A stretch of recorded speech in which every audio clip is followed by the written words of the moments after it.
Hello student, आज हम सीखते हैं डिफरेंशिएशन के रूल। डिफरेंशिएशन के रूल। देखो, डिफरेंशिएशन का पहला रूल क्या है कि अगर हमें जैसे कि y is function of x मिला है तो इसका मतलब पहले हमें ये समझना है ये होता क्या है। तो y क्या है? y is a function of x। तो हम इसे लिखते कैसे हैं? जैसे जैसे मान लो कि हमें एक एग्जाम्पल मिला y upon x square plus x plus 2। तो इसे लिखेंगे कैसे? ये क्या है? dy upon dx। इसे क्या बोलते हैं? Differentiation of y with respect to x। अब देखो, जैसे कि हमारा पहला रूल क्या कहता है? पहला रूल हमारा कहता है y की अगर x की पावर अगर n है तो हम क्या करते हैं? dy अपॉन dx क्या करते हैं? पहला फर्स्ट रूल। तो ये क्या हो जाएगा?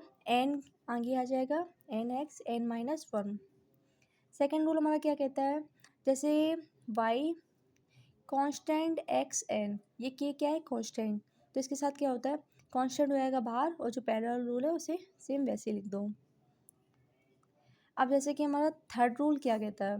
हमारा थर्ड रूल कहता है जैसे y बराबर के कांस्टेंट है, ठीक है, तो कांस्टेंट की जगह फिर ये इसका अगर डिफरेंशिएशन क्या करेंगे तो क्या हो जाएगा? 0।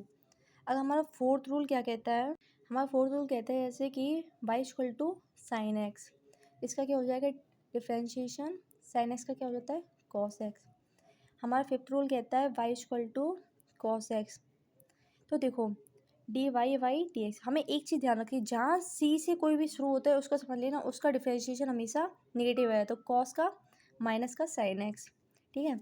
अब जैसे कि हम देखते हैं सिक्स वाला, y बराबर कॉट एक्स। मैंने कहा था जहाँ जहाँ आपको c से स्टार्ट दिखे वहाँ समझ लेना वहाँ पे ज़रूर निगेटिव आएगा। इसका क्या हो जाएगा? Cosec square x. अब जैसे कि हमारा सेवन्थ रूल ले लो, y equal to cosec x. तो जहाँ c है वहाँ समझ लो निगेटिव होगा, तो d y by d x क्या हो जाएगा? माइनस का कॉसेक एक्स इंटू,